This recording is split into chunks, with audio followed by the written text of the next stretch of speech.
Hola, un saludo Storyline, donde sea que te encuentres en el mundo. David y yo estamos entusiasmados con el libro de Gálatas y te hemos invitado a estudiar el libro de Gálatas con nosotros. Queremos invitarte a que tomes tu Biblia y algo para tomar notas. Tal vez puedes invitar también a tu familia o amigos. Y mientras estudiamos el libro de Gálatas, te invitamos a que te unas a nosotros en la mesa. Amén. Puedes comunicarte con nosotros en los comentarios. Nos encantaría saber de ti. Hay algunas ideas complejas en el libro de Gálatas. Puede que hayas notado algo en el texto y quieras aportar a esta conversación. Vamos a estar revisando esos comentarios porque queremos aprender. Somos estudiantes de la Biblia. Estamos aquí para enseñar, pero también queremos aprender de ti. Así que por favor, participa con nosotros, instrúyenos, comparte con nosotros todo lo que surja de tu comprensión personal del texto de las Escrituras. Ahora, David, ayer estábamos conversando durante una de las pausas y te pregunté sobre un libro que ambos hemos leído y dijiste algo muy interesante con lo que me identifico y me pregunto si nuestros compañeros estudiantes de la Biblia también se sentirán identificados. Fue genial oírte decir, sí, he leído ese libro varias veces, yo también. Y dijiste, ahora lo leo solo por diversión. Sí, es cierto. Ahora solo leo ese libro por diversión. Escucha, estamos aquí divirtiéndonos teológica y espiritualmente. Escucha, no consideres la Biblia como una carga. Sumérgete en las Escrituras y haz una serie de descubrimientos mientras el Espíritu de Dios te guía a estudiar la Escritura para descubrir los verdaderos tesoros que se encuentran ahí para nosotros. Es realmente una de las cosas más divertidas que podemos hacer en la vida. Me encanta. E incluso cuando nos encontramos con cosas que no entendemos del todo, podemos simplemente dejar esos temas en pausa. Y a medida que las piezas del rompecabezas se van recolectando, con el tiempo se unirán. Porque los nuevos conocimientos que llegan más adelante contribuyen a algo que había quedado un poco en el aire en algún estudio anterior. Que las Escrituras no te intimiden. Simplemente sumérgete con todo tu corazón y toda tu mente y toma la decisión de ser un estudiante de la Biblia. Queremos animarte a que lo hagas. Cuando pienses en ti mismo, piénsate como esposo, esposa, padre, madre y estudiante de la Biblia. Identifícate de esa forma. Entonces, David, ¿qué vamos a hacer? Vamos a estudiar Gálatas 3, los primeros 14 versículos de ese capítulo. Pero me encanta lo que acabas de decir sobre que no tenemos que entenderlo todo para entender algo. Y creo que muy a menudo la gente se queda paralizada ante las Escrituras porque dicen, bueno, no puedo entenderlo todo. Por lo tanto, no entenderé nada. No, puedes obtener algo valioso. Y habrá cosas que, por ejemplo, hay un par de frases difíciles y un par de versículos en el pasaje de hoy, Gálatas 3, del 1 al 14, que no son fáciles. Y diremos, bueno, parece que esto es lo que significa y estoy convencido de que esto es lo que es. E incluso un poco más adelante, en Gálatas 3, nos encontraremos con otros pasajes difíciles.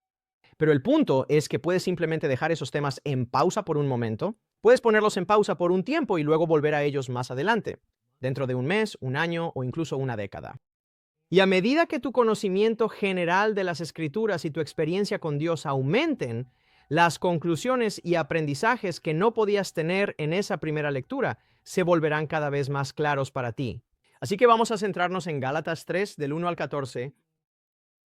Es un pasaje excelente. Es una sección realmente interesante. Como dijiste, es un poco difícil en ciertos puntos. Sí, y realmente estamos entrando en el corazón de lo que ha sido mayormente autobiográfico en los capítulos 1 y 2. Y hemos hablado de eso. Y luego tuvimos esa sección extremadamente densa, ¿verdad?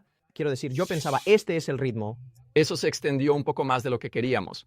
Pero como dijiste en esa sesión, te animamos a que vuelvas y repases el material una segunda vez, tal vez incluso una tercera, porque nosotros no fuimos quienes lo escribimos. Pablo lo escribió, él es quien lo hizo complejo. Es culpa de Pablo que esa sesión se haya alargado un poco. Y parte de la razón de la complejidad no es que Pablo esté siendo deliberadamente obtuso aquí. De nuevo, Pablo está escribiendo en respuesta a una situación. Lo primero es que estamos desconectados del contexto histórico por unos 2000 años. Estamos desconectados por el auge de la tecnología y el mundo moderno en el que vivimos, que es muy diferente al mundo en el que vivía Pablo. Es similar pero diferente en muchos aspectos. Y además, Pablo está escribiendo para una situación específica, de la cual nosotros solo estamos escuchando un lado de la conversación telefónica. Así que, para ser claros, que sea complicado y difícil para nosotros no significa que fuera igual de complicado o difícil o denso para quien lo escuchó. Ellos probablemente pensaban, sí, por supuesto. Y eso lo veremos hoy aquí. Hay un par de pasajes en particular, un par de frases en particular, que si simplemente las desconectamos y las separamos de su contexto, de la situación histórica, resultan completamente desconcertantes. Cuando las situamos en lo que sabemos sobre el contexto histórico, tienen muchísimo sentido. Como hemos dicho antes, somos como investigadores de la escena del crimen, como los de CSI. Estamos juntando las piezas basándonos en lo que Pablo está diciendo aquí. Pero podemos deducir con bastante claridad que lo que está ocurriendo es que se están haciendo algunas acusaciones en su contra a las que él responde en la carta a los Gálatas. Así que cuando leas la carta a los Gálatas, cuando estudies la carta a los Gálatas, solo entiende que no estás leyendo algo que fue escrito por el apóstol Pablo, quien también era un estudiante de las Escrituras. Como un libro de texto. Sí, él no se ha sentado a escribir una teología sistemática. Él está en medio de una especie de misión de rescate para personas que ama y que están siendo amenazadas por falsos maestros. Y esto fue escrito como un flujo de conciencia. Él simplemente está como, esto es todo, esto es lo que te digo. Y está molesto, está realmente molesto por este asunto. Hablamos de la analogía de la papa caliente, ¿verdad? Como que transmite una urgencia, transmite una postura casi de emergencia que Pablo asume. Y a veces va a decir cosas que son bastante fuertes. De hecho, mira rápidamente el versículo 1 aquí, y vamos a orar en un segundo. Pero solo fíjate, Gálatas insensatos, ¿quién los ha hechizado? Ese no es el tipo de cosa que escribirías en un libro de texto. No, ¿Verdad? Está muy alterado aquí. esto es sumamente personal. Y no es solo que esté enojado, está preocupado. Es algo profundo. Se nota que hay una preocupación pastoral porque él conoce a estas personas. ¿Sabe sus nombres? Ha dormido en sus casas, ha comido en sus mesas. Y sabe que estos acusadores, estos oponentes y adversarios que han llegado después de él, están amenazando con deshacer la obra que él mismo comenzó.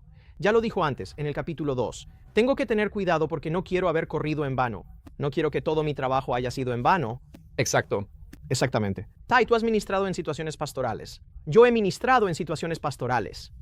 Y cuando entregas tu vida a las personas y luego te enteras de que otros han llegado después de ti, tal vez familiares, tal vez amigos, tal vez compañeros de trabajo, o simplemente personas que o bien A, no entienden, o B, son malintencionadas y están deshaciendo el trabajo. Meses o años de trabajo que has invertido en una persona, no te quedas simplemente sentado, ¿sabes? Diciendo tranquilamente, bueno, tú dices tomate, yo digo jitomate. No, te involucras. Te metes ahí en medio de las trincheras y te apasionas. Eso es lo que vemos aquí. Muy bien, vamos a orar y luego seguiremos directamente en Gálatas capítulo 3, versículos 1 al 14. ¿De acuerdo? ¿Quieres que ore? Padre Celestial, qué bendición tan poderosa es tener el libro de Gálatas y también tener todo el Nuevo Testamento. Pero en esta serie, Gálatas al descubierto, estamos enfocados en este libro increíble. Y hoy, Padre, vamos a estudiar el capítulo 3, versículos del 1 al 14. Este es un pasaje de las Escrituras que se centra en el corazón del argumento de Pablo, y queremos entenderlo. Y no solo entenderlo en su contexto histórico, sino, Padre, queremos saber cómo aplicarlo en 2025 y más allá. Así que oro para que nos des claridad y discernimiento bíblico, que nos des luz y sobre todo que nos des el Espíritu Santo. Para que podamos salir de aquí con una comprensión que sea correcta, pero también profundamente práctica. Y ayúdanos a hacer todo esto ahora al abrir el texto de las Escrituras. Que tú abras nuestras mentes en el nombre de Jesús. Amén. Bien, así que volvamos al versículo 1 que acabas de mencionar. Es increíble el lenguaje que Pablo está usando aquí. Oh Gálatas insensatos, ¿quién los ha hechizado para que ustedes no obedezcan a la verdad, con lo cual se refiere a la verdad del Evangelio, ante cuyos ojos Jesucristo fue ya presentado claramente crucificado? Ahora, quiero señalar, David, que aquí Pablo está diciendo que probablemente hay fuerzas sobrenaturales que también están involucradas y están usando a estos falsos maestros. Él literalmente dice que hay algo hechizante, hay algo hipnotizante, hay algo demoníaco. Esto es más que natural. Sí, Sí, lo demoníaco del legalismo, ¿verdad? sí. Hay algo demoníaco en la ansiedad que se impone sobre la mente y el corazón humano cuando de repente te llevan a la incertidumbre en cuanto a tu posición ante Dios. Eso es muy cierto. Así que ahora tienes lo que yo a veces llamo ansiedad pagana. Estás nervioso. ¿Tengo la aceptación de Dios? ¿Será que Dios no me acepta? Quizás tengo que sacrificar más. Quizás tengo que hacer esto, aquello y lo otro, A, B y C, X, Y y Z. Y los falsos maestros están teniendo ese efecto. Están robándole la paz a estas personas que han aceptado al Mesías en Galacia. Han encontrado su hogar espiritual en Cristo. Y ahora vienen estos individuos y dicen, oye, espera un momento. No, hay algo que Pablo no les ha contado. Él se olvidó de algo. Hay algo que tienes que hacer y que no estás haciendo.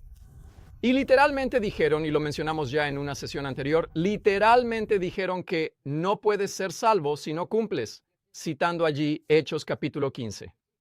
Literalmente no puedes ser rescatado en la misión de rescate en la que Dios se ha embarcado en Cristo. No puedes ser parte de ella a menos que cumplas, a menos que te sumerjas en un torbellino de ansiedad con relación a tu posición ante Dios.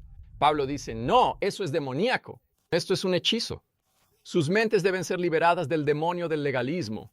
Me encanta el punto sobre los poderes oscuros que hay detrás de este tipo de narrativa hechizante o embrujadora. Y luego la imagen espejo de eso es que Pablo dice, cuando vine a Galacia y prediqué, aquí también hubo un poder sobrenatural. Jesucristo les fue claramente presentado. Él fue crucificado. Ahora hagamos memoria. La última vez que estuvimos juntos, vimos el mapa de Galacia, lo que hoy llamaríamos el sur de Turquía, el centro sur de Turquía, que está a cientos de millas de Jerusalén. Pablo no está diciendo, oh, todos ustedes estaban en Jerusalén cuando Jesús fue crucificado. Lo que está diciendo es, cuando vine, cuando prediqué, cuando viví entre ustedes durante casi 2 años y les enseñé, ustedes lo vieron. Ustedes lo vieron. Fue tan claro para ustedes como lo fue para Pablo cuando iba de camino a Damasco, y él se encontró con Cristo resucitado. ¿Quién eres, Señor? Yo soy Jesús, a quien tú persigues. De la misma manera que fue claro para los discípulos en el camino a Emaús, donde dijeron, wow, ahora lo vemos. Lo vemos en los Salmos, lo vemos en los profetas, lo vemos en la Torá. Y así Pablo dice, cuando vine y prediqué, ustedes entendieron, y sé que entendieron porque vi la transformación. La transformación que ocurrió en sus vidas. Así que me encanta ese versículo. Uno tiene este tipo de tira y afloja entre fuerzas no solo naturales, sino también sobrenaturales. Volviendo al capítulo 2, versículo 20, que todos recordaremos, un pasaje realmente asombroso. Probablemente el versículo más conocido del libro de Gálatas. He sido crucificado con Cristo. Sin embargo, ya no vivo yo, sino que Cristo vive en mí. Y la vida que ahora vivo, la vivo por la fe en el Hijo de Dios. Y este es el punto. Quien me amó y se entregó a sí mismo por mí. Pablo les está diciendo en el capítulo 3 que prediqué la cruz de manera tan vívida que ustedes vieron el amor de Dios por ustedes en Cristo. ¿Lo vieron? ¿Lo sintieron? Saben que Dios los ama. Están dentro, están dentro. Y estos tipos que vienen, estos falsos maestros, están tratando de decirles que no están dentro, que están fuera. Y Pablo vuelve a insistir y les dice, no, ustedes están dentro. En el favor de Dios. El lenguaje de lo tienen ante sus ojos, ¿verdad? No es solo en un sentido general, sino que ante sus propios ojos, entre ellos mismos, Cristo fue presentado como crucificado. Y me encanta el hecho de que hayas incluido ahí esa frase con la que ya nos hemos topado 2 veces, y a la que volveremos en el 3:13 dentro de poco, pero se entregó a sí mismo. Él se entregó a sí mismo, esa idea de que Dios se entregó a sí mismo en Cristo, al mundo. Ellos tenían la certeza, sentían la aceptación, sentían el perdón, sentían la conexión en la comunidad. Y ahora vienen personas después de Pablo, sus adversarios y oponentes, y están tratando de añadir algo por fuera. Algo más. O tal vez Pablo se olvidó de contarles sobre el anexo. Se olvidó de contarles sobre el postdata. Y Pablo dice, no, eso es un hechizo. No. Y luego hace una serie de preguntas. Y de hecho creo que esto es un poco gracioso porque dice en el versículo 2, me gustaría aprender solo una cosa de ustedes. Y luego tiene 5. Y luego hace 5 preguntas. Me gustaría aprender solo una cosa de ustedes. Pregunta número 1, 2, 3, 4 y 5, ¿verdad? Y todas estas preguntas, Pablo no las responde expresamente. En el texto, desde el versículo 2 hasta el 5, no responde directamente, pero hay respuestas implícitas que se pueden deducir fácilmente del contexto. Así que vamos a repasar las preguntas. Me gustaría saber solo una cosa de ustedes.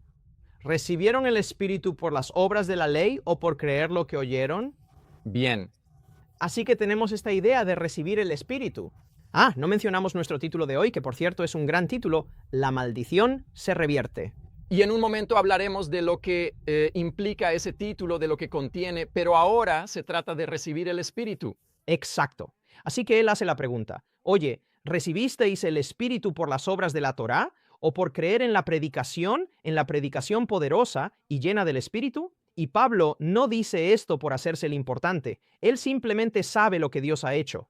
Sí. Exacto. No sería humildad que él fingiera que Dios no había hecho algo grande en estas comunidades. Es una pregunta retórica. Correcto. Él sabe que cuando hace la pregunta, sus mentes volverán a recordar y dirán, bueno, es cierto, tuve esa experiencia increíble. Transformadora. Sí. Vino el Espíritu Santo y llenó mi corazón. Sentí plena seguridad y aceptación delante de Dios. Un poco más adelante en Gálatas 4, Pablo va a decir eso. Cuando el Espíritu de Dios entra en nuestros corazones y en nuestras vidas, nos enseña a clamar a Dios, como Abraham. Pablo sabe que ellos han tenido esta experiencia. Pablo sabe que ellos saben que han tenido esta experiencia. Así que él les está recordando todo esto. Y de nuevo, esto probablemente fue solo unos meses después de que Pablo se marchara, ¿verdad? Así que Pablo sale de Galacia, regresa a Antioquía y la noticia le llega pronto, por lo que habrá escrito esta carta muy rápidamente. Así que no ha pasado un periodo de tiempo significativo. Todo estaría todavía fresco en su mente y en su memoria. Cuando Pablo enseñaba, cuando Pablo predicaba, cuando Pablo se sentaba con ellos, lloraba con ellos, reía con ellos. Así que él se lo está recordando. Este es un acto pastoral, esta serie de preguntas. También hay algo aquí que me parece fascinante, es que Pablo parece estar indicando, me pregunto si tú lo ves así también, si estás de acuerdo con esto, parece estar indicando que el don del Espíritu Santo es evidencia de haber recibido el verdadero evangelio en Cristo.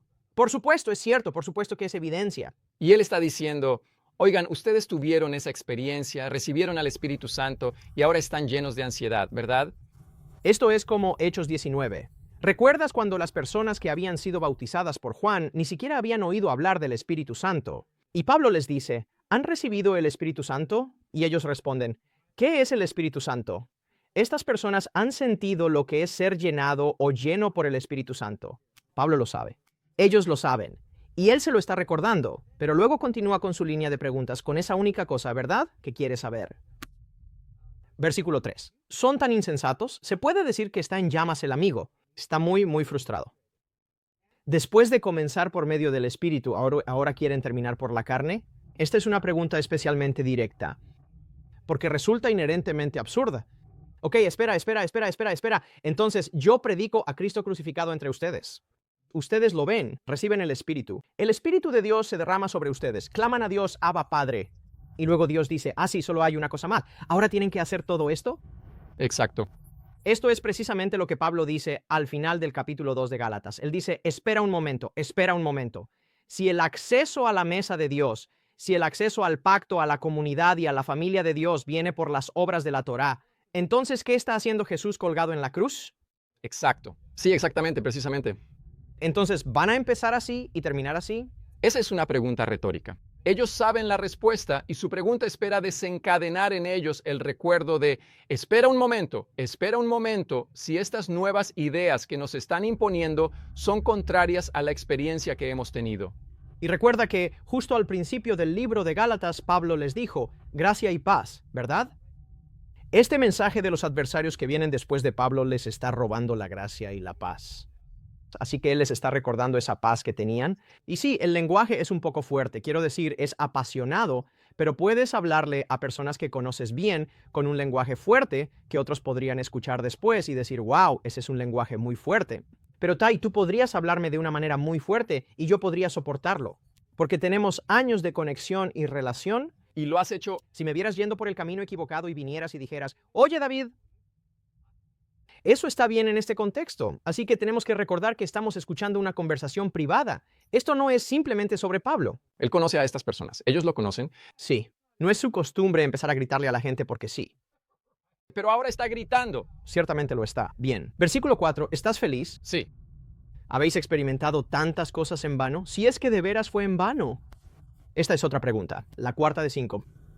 Y el punto de Pablo aquí es que él conoce a estas personas. Él conoce sus historias y sus situaciones y sabe que muchos de ellos han sufrido algún tipo de persecución. No sabemos si es persecución de las autoridades civiles, no sabemos si es persecución familiar, pero Pablo sabe que ellos han pasado por adversidades y dificultades al volverse a Jesús. Y él dice, ¿fue todo eso en vano? Sí, exactamente. Luego, versículo 5. Así que, de nuevo, pregunto, y sabemos que a Pablo no le da miedo repetirse. lo que ya hizo en el capítulo 1, donde dijo, lo voy a decir de nuevo, si alguien les predica algo distinto, cualquier cosa distinta a lo que yo les he predicado, que sea maldito. Incluso un ángel. Así que aquí dice, voy a preguntar de nuevo. ¿Acaso Dios les da su espíritu y hace milagros entre ustedes por las obras de la Torá, por las obras de la ley, o por creer lo que oyeron? Y de nuevo, la respuesta es obvia. Está implícita. Pablo sabe la respuesta. Los Gálatas saben la respuesta, y Pablo sabe que los Gálatas saben la respuesta. Y es justo en este punto que, en respuesta a todas estas preguntas, Pablo va a introducir a Abraham. Pero aquí aparece un lenguaje técnico. Y el lenguaje que se emplea en este versículo es, ya sabes, él está contrastando dos caminos, dos metodologías, dos enfoques hacia Dios y hacia la experiencia espiritual. Y esos son las obras de la ley o el oír con fe. Ahora, las obras de la ley. Se trata de un término que Pablo emplea simplemente para decir, oye, ¿estás anticipando que Dios te acepta y te incorpora en la familia del pacto por guardar la ley?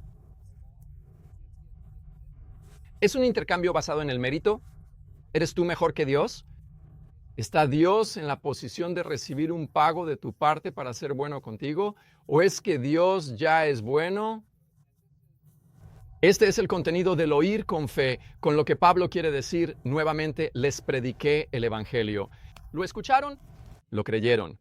Y ese Evangelio dice que Dios ya es bueno, que el Mesías es para ustedes, que ya están incorporados. Dios ya ha contado y cuenta con ustedes en la narrativa del pacto. Y ahora no puedes retroceder o recaer en ningún tipo de programa de intercambio en base al mérito con Dios en el que tengas poder de compra a través de tu cumplimiento de la ley para lograr que Dios haga lo que ya se ha hecho por ti. Lo viste, lo creíste, lo recibiste.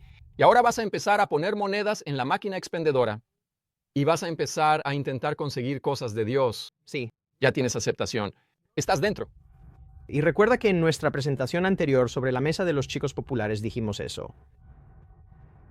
El mensaje que se estaba transmitiendo cuando los judíos se apartaron de los gentiles era que tienes que hacer más. Tienes que volverte judío para poder acceder a la comunidad del pacto. Por eso tiene tanto sentido que Pablo ahora se ponga a hablar de Abraham.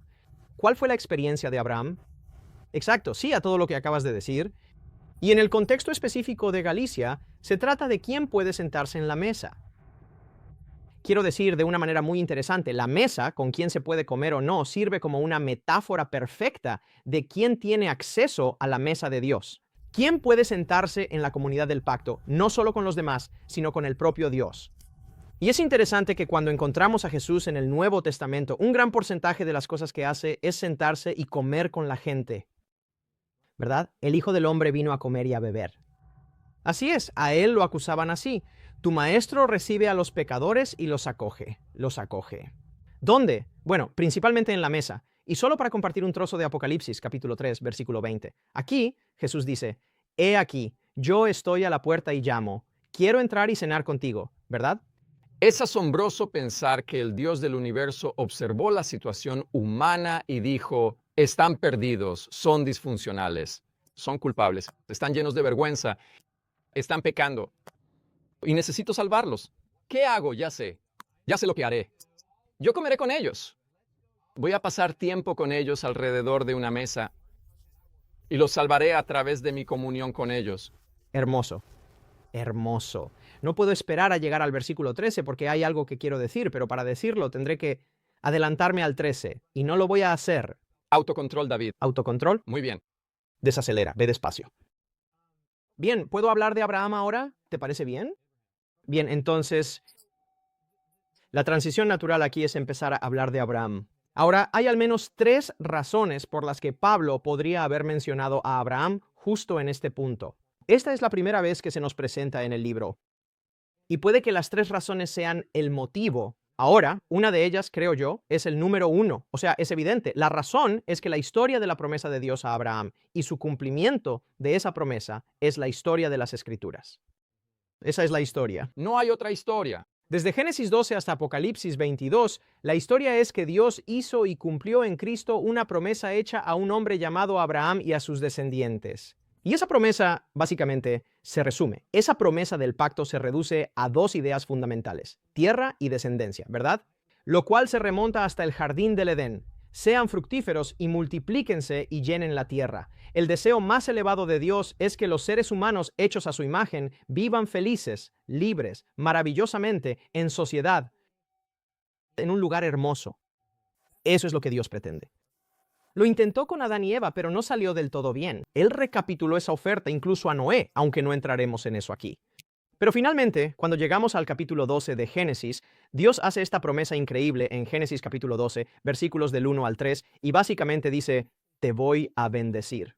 Voy a derramar mi espíritu sobre ti. Voy a hacer cosas grandiosas en ti y a través de ti. Y luego, la clave, porque podría sonar un poco a favoritismo, es, y Abraham, en ti, todas las familias de la tierra serán bendecidas. Luego, en el capítulo 15, eso es el capítulo 12 de Génesis, Dios le hace una promesa de pacto a Abraham y le dice, la tierra será tuya. Los descendientes serán como las estrellas del cielo y la arena del mar, lo cual es un poco problemático porque en este momento Abraham ni siquiera tiene un solo descendiente.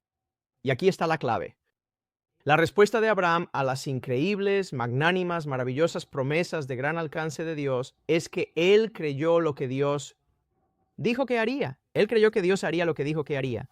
Él discierne en Dios una bondad intrínseca de carácter que lo lleva a tener confianza en que Dios cumplirá su palabra. Correcto. No tengo que dudar de lo que Dios ha prometido, de lo que Él ha dicho.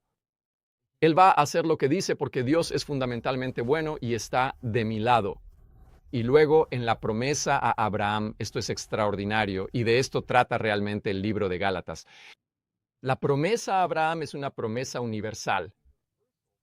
No es una promesa exclusiva, étnica, de un club de chicos geniales. Dios no quiere más a Abraham que a cualquier otra persona. Eso está implícito en la propia promesa. Cuando dice, Abraham, a través de ti, bendeciré a todas las familias de la tierra. No es parroquial, no es individualista, no es favoritismo. Quiero decir, Pablo literalmente va a citar ese versículo que estamos citando de Génesis 12. Él va a citarlo en el versículo 8 de Gálatas, al que casi llegamos. Para Pablo, la promesa que Dios le hizo a Abraham en Génesis 12 y luego la ratificación de esa promesa o el sellado de esa promesa en la ceremonia del pacto de Génesis 15, estos son probablemente los dos pasajes más importantes de todo el Antiguo Testamento, o al menos en lo que respecta a la carta de Pablo a los Gálatas. Así que volviendo a mi punto aquí, hay al menos 3 razones por las que Pablo menciona a Abraham. La primera, por la razón obvia de que la historia de Abraham y la promesa de Dios a Abraham, esa es la historia de la Escritura. Hay una razón por la que Mateo 1, versículo 1 comienza así. El libro de la genealogía de Jesucristo, el hijo de Abraham. Más vale que conozcas la historia de Abraham si quieres entender la historia de Jesús. La segunda razón es que la circuncisión es claramente el corazón de lo que está sucediendo aquí. Y ya hemos tocado ese tema brevemente cuando Pablo dice que Tito no fue obligado a circuncidarse. Sabemos que la circuncisión está en circulación. Es parte del gran problema y la gran controversia en Galacia. Eso quedará claro. Y así, Abraham fue, por supuesto, la primera persona en ser circuncidada. Génesis, capítulo 17, cuando, en lugar de confiar en la promesa de Dios de que él haría lo que dijo que haría, a través de la Torá, él se acostó con Agar. Y entonces la circuncisión se convierte en una especie de obra de la carne para hacer por Dios lo que Dios dijo que haría por ti. Esa es la segunda razón. Y luego, la tercera razón es que es totalmente posible, quizás incluso probable, que los oponentes de Pablo, esas personas que han llegado a Galacia después de Pablo, hayan presentado a Abraham como su héroe, como su referente. Así que Pablo tiene que refutar y decir, oh, ¿quieren hablar de la historia de Abraham? Está bien, amigo. Hablemos de la historia de Abraham. Exactamente. Así que Abraham no aparece aquí simplemente por casualidad, de manera inexplicable. No, él está aquí porque es exactamente donde debe estar, por al menos una de esas 3 razones, y estoy convencido de que es probable que sea por todas ellas. Sí, es complejo. Y a veces la respuesta no es una sola cosa, sino 2 o 3 cosas, y en este caso son todas esas cosas.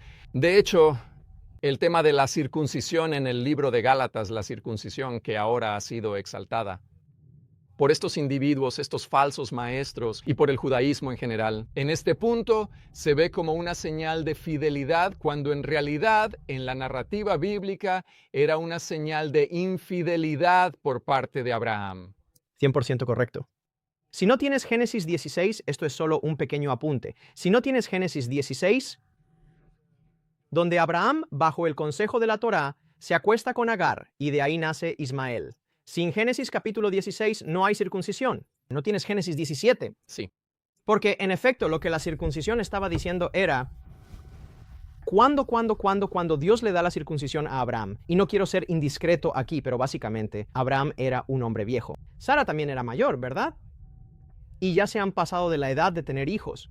Y Dios dice, no solo no necesito que cumplas la promesa que te hice, sino que has puesto la carreta por delante de los bueyes, como dijimos ayer.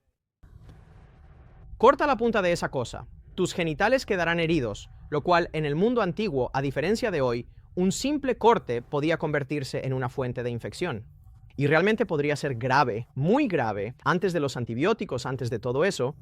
Así que Dios en efecto dice, no solo voy a cumplir mi promesa contigo, sino que puede que tu masculinidad esté truncada y que tu virilidad esté herida, aún así cumpliré mi promesa. Sí. Exacto. Tu punto es totalmente correcto, que la circuncisión de alguna manera se transformó y cambió y se convirtió en una especie de insignia y símbolo de rectitud, Sí. cuando en realidad originalmente lo que era un recordatorio de la debilidad de la carne y la fortaleza de Dios. ¿No es increíble? Aquello que era un signo de debilidad se convirtió en lo que los judíos usaban como indicativo de su fortaleza. Y la circuncisión es un símbolo, ¿verdad? Vivimos en un mundo de símbolos. Las palabras son símbolos, y el pulgar arriba es un símbolo, y el signo de la paz es un símbolo.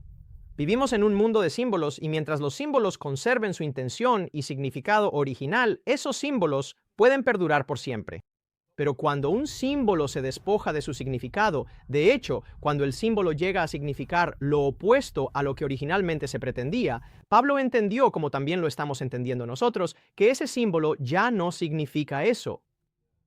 O el símbolo puede convertirse en un fin en sí mismo. Y eso es lo que ocurrió aquí. La circuncisión se convirtió en la cuestión central. Si haces eso, ya estás dentro. Y la razón, por cierto, deberíamos decir esto. La razón por la cual la idea era que la circuncisión significara que estabas dentro es porque era como la insignia o la señal de una adhesión más amplia a la Torá, ¿verdad? Esa era la manera en que lo demostrabas, ¿verdad? Probablemente no querrías andar por ahí mostrándolo, pero era la forma en que sabías que tú y que otros estaban en el pacto.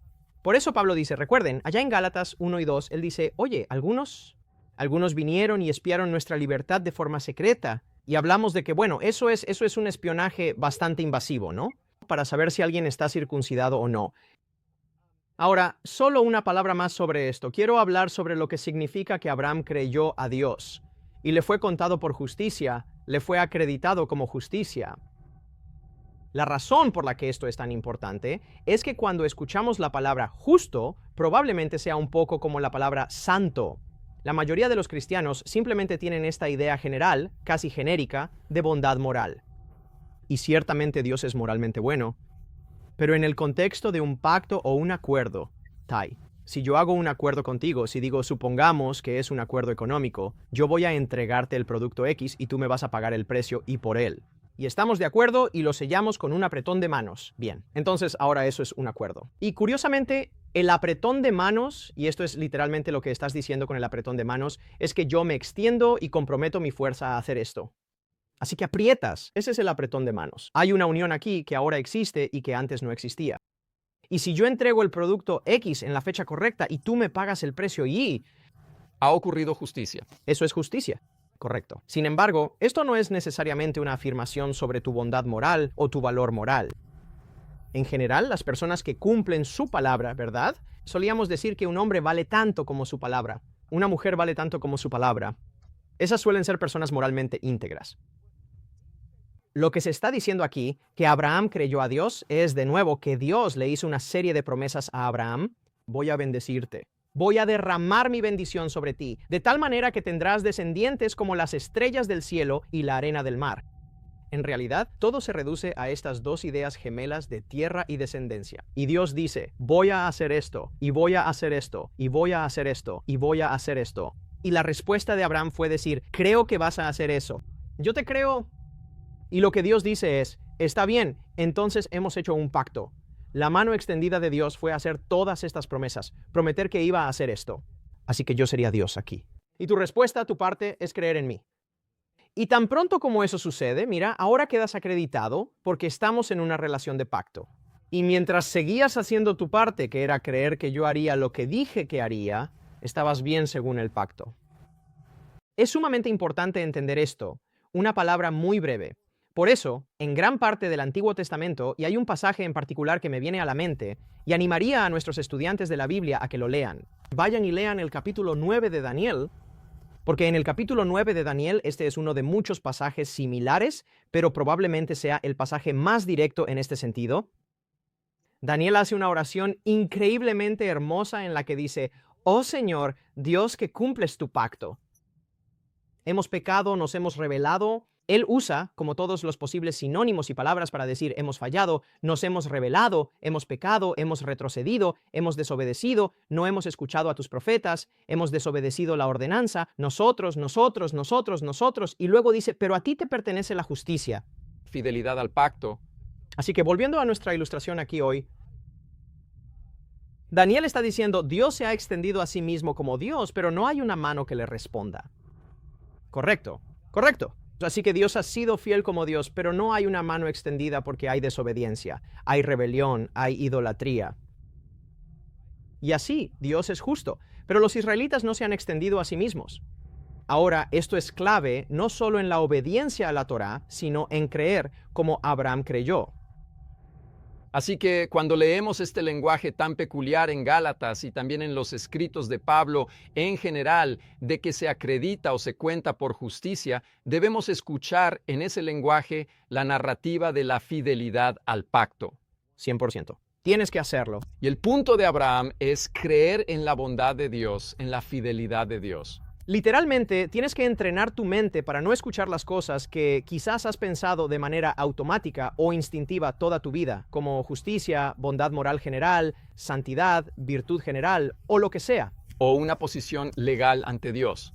Recuerda cuando Jesús se encontró con esas personas, esto está en Juan, capítulo 6. Había alimentado a esas 5,000 personas con los panes y los peces. Y luego encontraron a Jesús al otro lado del mar de Galilea. Y se acercaron y dijeron, oye, ¿qué podemos hacer para realizar las obras de Dios? Y Jesús les dice, crean en aquel a quien Él ha enviado. Él literalmente está haciendo referencia a la idea abrahámica de que entras en una relación de pacto con Dios. No es como si Dios pusiera el 50% y tú el otro 50%. No, Dios lo aporta todo. ¿Y tú lo crees? ¿Y tú lo crees? Sí. Eso es lo que se ofrece cuando se habla de justicia. Y es increíble, Ty. Te transforma la vida. Y hay gracia y paz en ello. Se elimina todo sentido y sensación de ansiedad por ganarse el favor de Dios, partiendo de la premisa de que ya tienes el favor de Dios. Sí, absolutamente. Entonces, ¿puedo ir al versículo 7? Hazlo. Versículo 7. Entiendan pues que los que tienen fe son hijos de Abraham o descendientes de Abraham. Esto fluye naturalmente a partir de lo que acaba de decir. Si la promesa de Dios fue hecha originalmente a Abraham, y en términos de la promesa arquetípica, que Dios hace una promesa y Abraham la cree, Abraham tiene. Pistis. Hablamos antes de pistis, fe. Él dice, bueno, entonces todos los que tienen fe son como descendientes de Abraham. Y lo que Pablo está haciendo aquí es lo que hace una y otra vez en Gálatas. Le está abriendo la puerta a los gentiles. Está diciendo, escuchen, los hijos de Abraham no son solamente los judíos genéticos. Correcto. Los hijos de Abraham abarcan literalmente a cualquiera que crea, como Abraham lo hizo, en lo que Dios ha prometido en el Mesías. Cristo ha venido. Él ha hecho lo que ha hecho. ¿Lo crees? No importa si eres judío genética o étnicamente o no. Eres judío según la promesa del pacto. Y la única pequeña, quizás corrección no sea la palabra, pero la única modificación que haría a eso es que no es Pablo quien está abriendo esta puerta. Pablo dice, esta es la puerta que ha estado abierta desde hace mucho tiempo. La abrió el Mesías. Exacto. Esto fue así desde el principio, y sé que tú lo sabes, pero es importante que no veamos a Pablo como alguien innovador. Exacto. Él nos está inventando esto. No. Cuando Pablo se encontró con el Cristo viviente y luego fue a Arabia y pasó esos años estudiando y profundizando en los Salmos y Jeremías, no estaba ideando una nueva teología creativa. Literalmente estaba descubriendo el significado profundo, la estructura y el desarrollo de lo que el plan y la promesa habían sido desde siempre. Ahora bien, ciertamente sonaba innovador para los líderes religiosos del primer siglo. Quiero decir, ciertamente, Jesús sonaba innovador. Por eso Jesús decía cosas que suenan un tanto interesantes, ¿sabes? O Juan decía cosas interesantes después. Él decía, no les estoy enseñando nada nuevo, pero sí les estoy enseñando algo nuevo. Exacto. Necesitaban ver las Escrituras a través de un nuevo paradigma, con una nueva perspectiva. A través de la ley necesitaban morir a la ley, necesitaban volver atrás y aprender su propia religión. Reexaminar por completo las Escrituras y que todo se replanteara en Cristo. Sí. Y recuerda que cuando Jesús enseñaba y predicaba, decían, este hombre no es como los escribas y fariseos. Él enseña como quien tiene autoridad.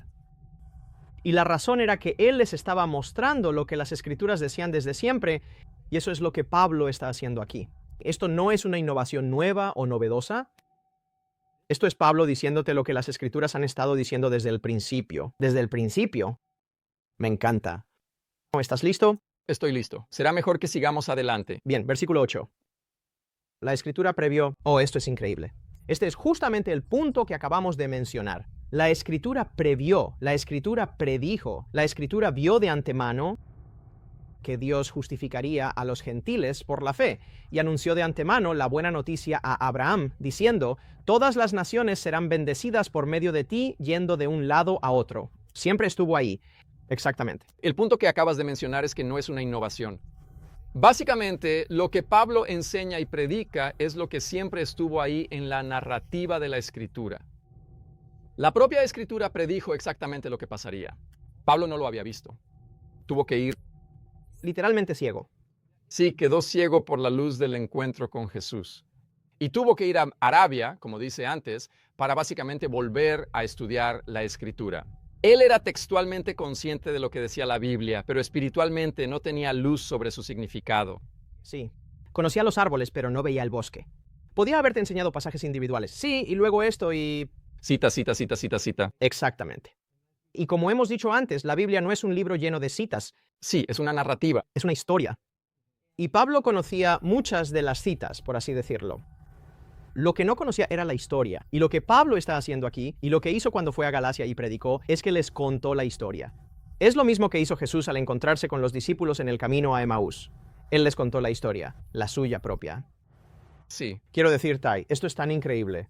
Y la aplicación práctica para nosotros es que debemos tener cuidado de no caer en esas rutinas y bucles tradicionales donde perdemos de vista la historia. Solo estamos ocupados siendo religiosos y diciendo cosas religiosas y citando pasajes llenos de clichés. La historia es que Dios está a favor del mundo, que Dios quiere redimir al mundo.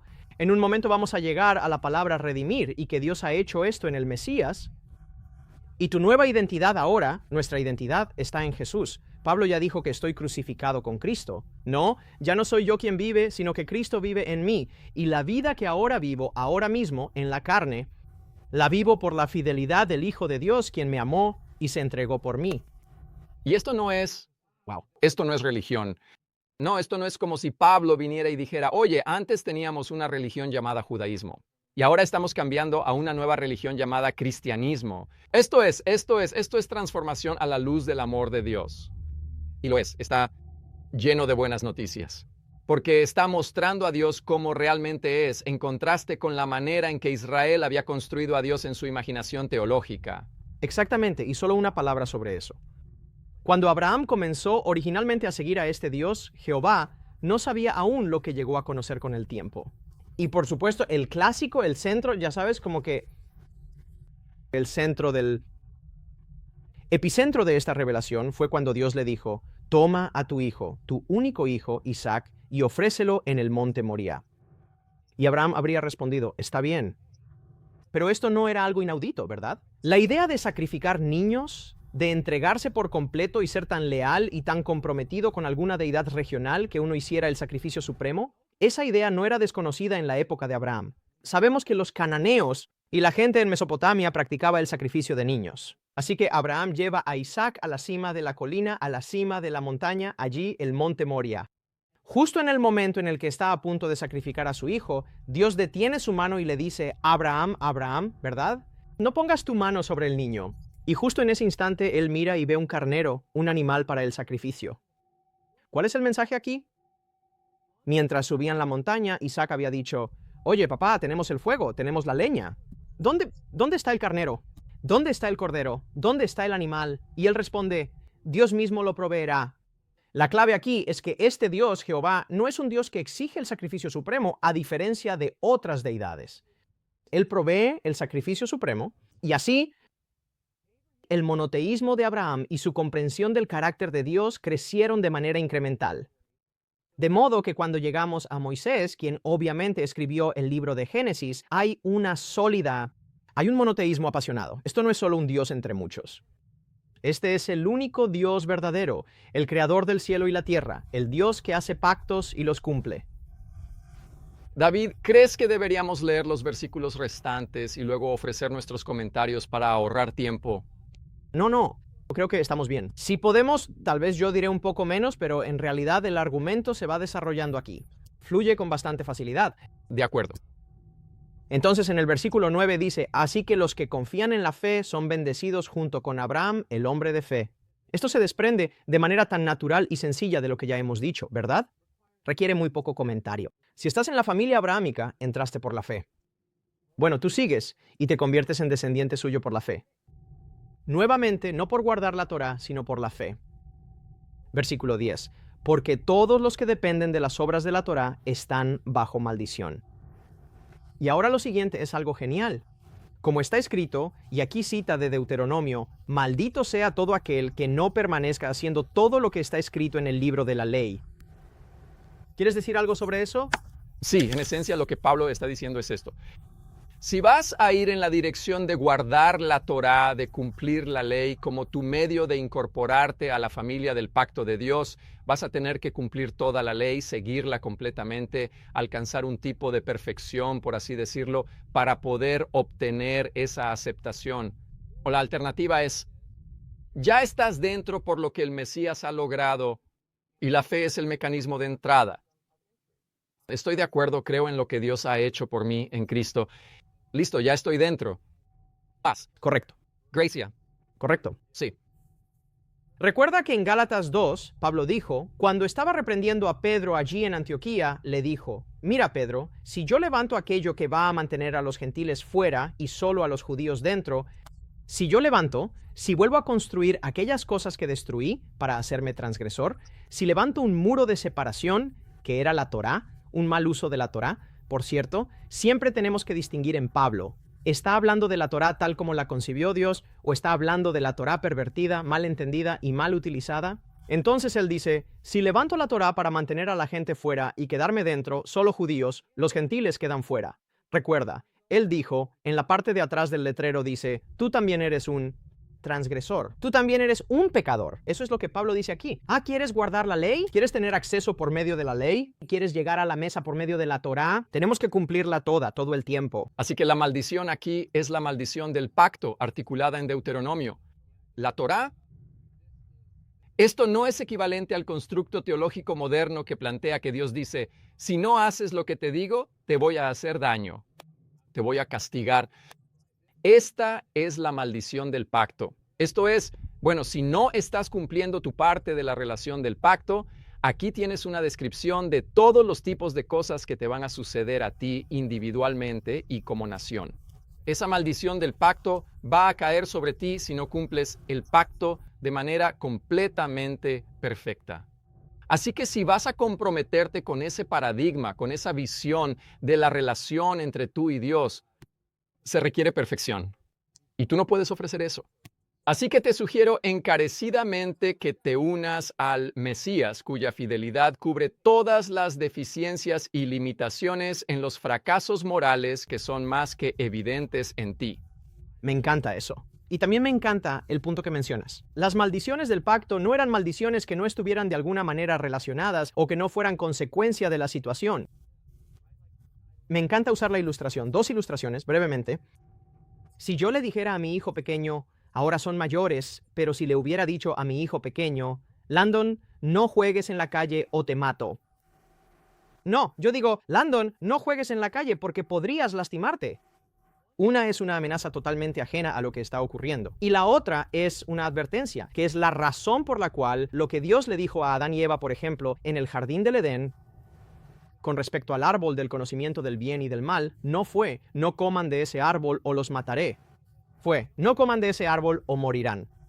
Y estas son cosas completamente distintas. Una es una amenaza y la otra es una advertencia. Y tienes toda la razón. Me encanta la expresión de que Jesús cubre lo que nos falta porque Él cumplió perfectamente el pacto. Él fue supremamente fiel a Dios. Amó al Señor su Dios con todo su corazón, mente y alma, y amó a su prójimo como a sí mismo.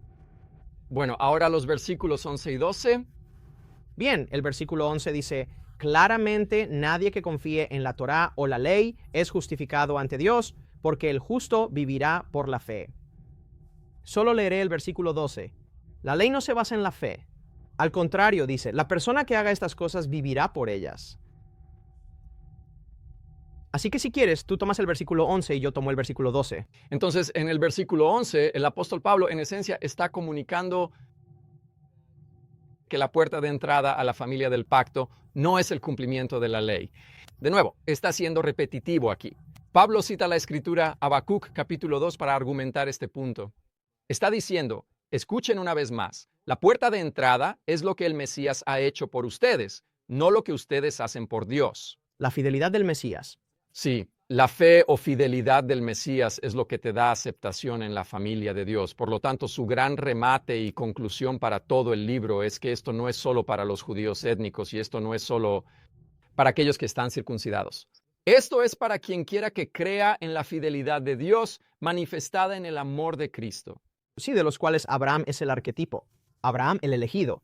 Ahora, el versículo 12, esa es una gran explicación del versículo 11. El versículo 12 puede confundir a la gente porque Pablo dice, aquí la ley no se basa en la fe. Por el contrario, luego cita Levítico 18:5. La persona que hace estas cosas vivirá por ellas, y eso puede desconcertar a la gente. La ley no se basa en la fe. Bien, es importante tener en cuenta aquí que Pablo no está simplemente haciendo una afirmación general. De nuevo, él no está escribiendo un libro de texto ni una teología sistemática, donde simplemente hace una afirmación general sobre la naturaleza de la fe. De hecho, lo que está diciendo es algo específico para la situación de los Gálatas. Nuevamente, como ya hemos dicho, Pablo predicó al Mesías crucificado. El Espíritu fue derramado, ellos lo recibieron, tuvieron gracia, tuvieron paz, lo sabían, y Pablo les recuerda esa experiencia. Ahora han llegado personas después de Pablo, sus adversarios y oponentes, y están tratando de añadirle a esta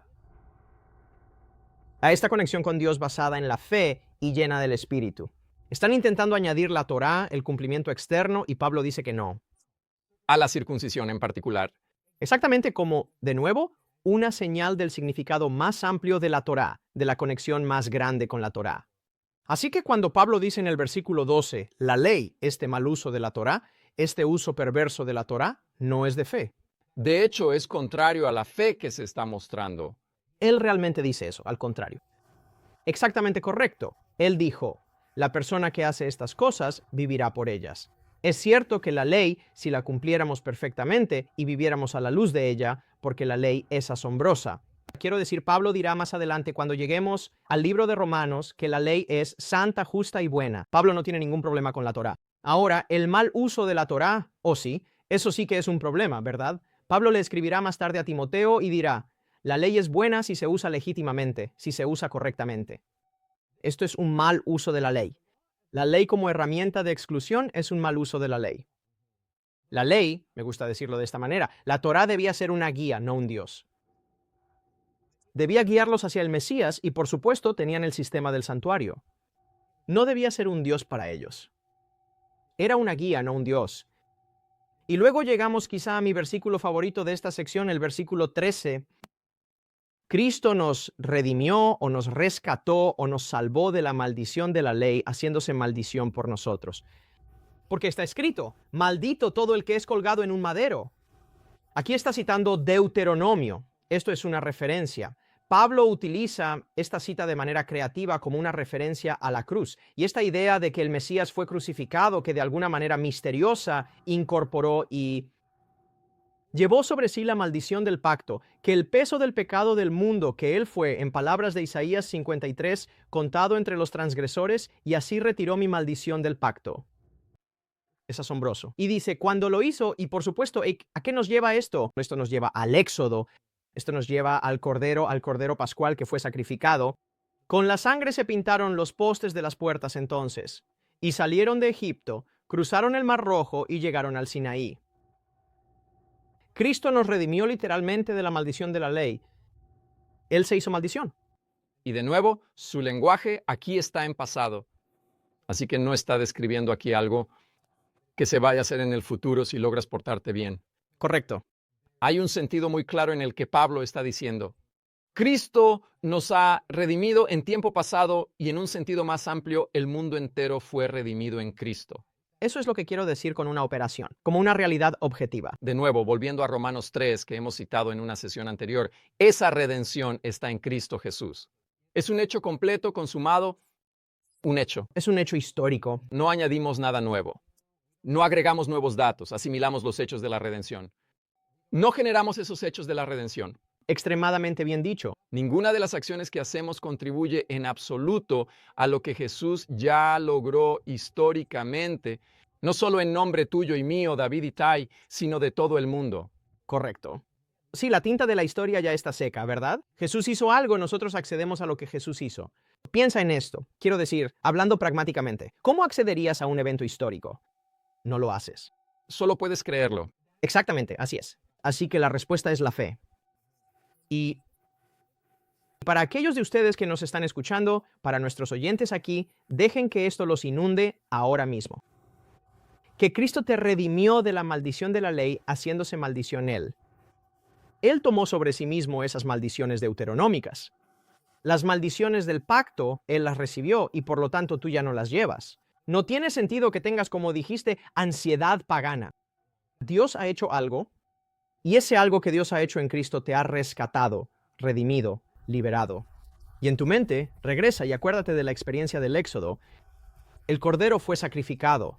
La sangre se puso en los postes de la puerta y cuando el ángel de la muerte pasó, los pasó por alto. Porque estaban cubiertos por la sangre del cordero. Amén.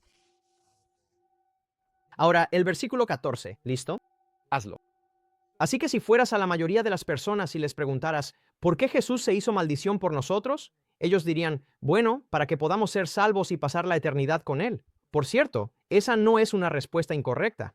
Cierto. Pero en ese paradigma, la idea, el concepto es que la maldición que aquí se menciona es una maldición penal en lugar de una maldición del pacto.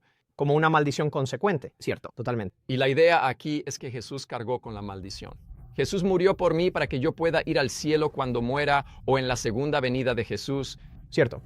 Estoy en el buen lugar post-mortem y no voy al mal lugar post-mortem porque Jesús murió por mí.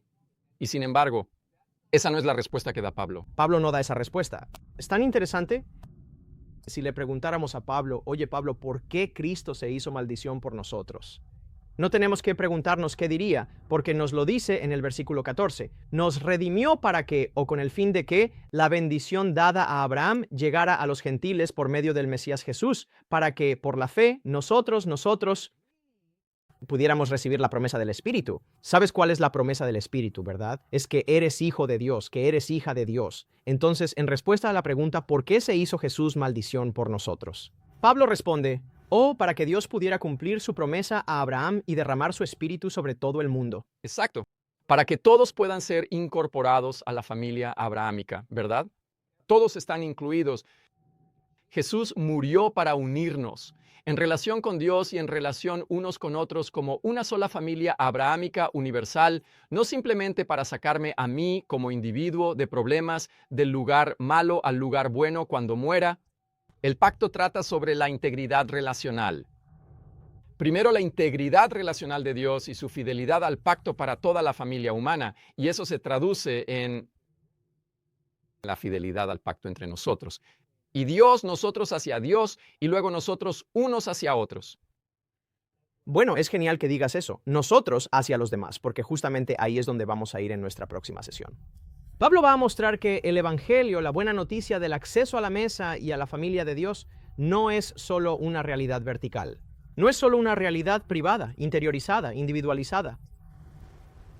Hay toda esta realidad horizontal que está ocurriendo, y en el contexto de Gálatas, recuerda, eso fue lo que pasó en Antioquía. Se separaron entre los que estaban dentro y los que realmente estaban dentro, ¿verdad?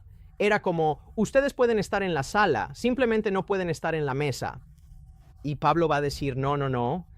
Dios ha derramado su Espíritu sobre todos los que ejercen la fe. Como lo hizo Abraham al creer en la promesa de que Dios haría lo que dijo que haría. ¿Qué dijo Dios que haría? bendeciría a todo el mundo.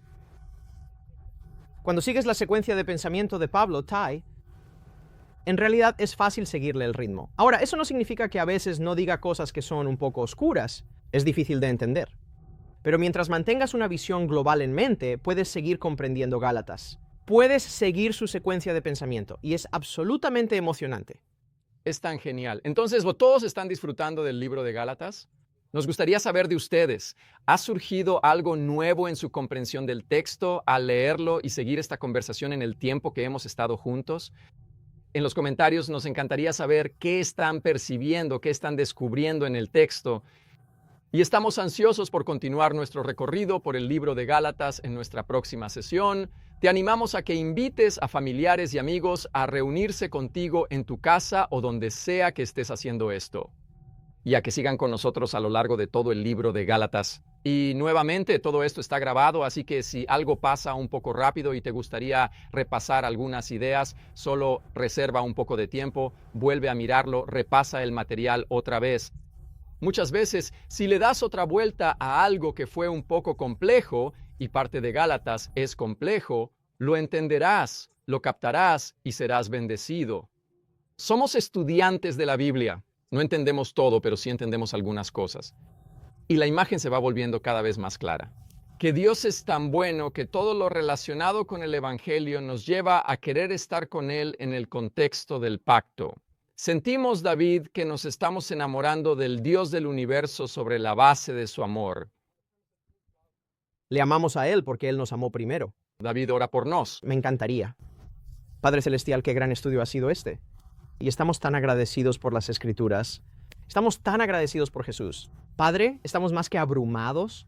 Nos sobrecoge un sentido de gratitud de que Jesús se haya hecho maldición por nosotros, para redimirnos de la maldición, para darnos gracia y paz, para quitar nuestra ansiedad semipagana o completamente pagana.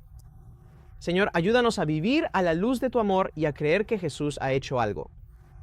Y porque Él ha hecho algo, somos hijos e hijas de Dios. Somos un pueblo redimido. Somos un pueblo rescatado.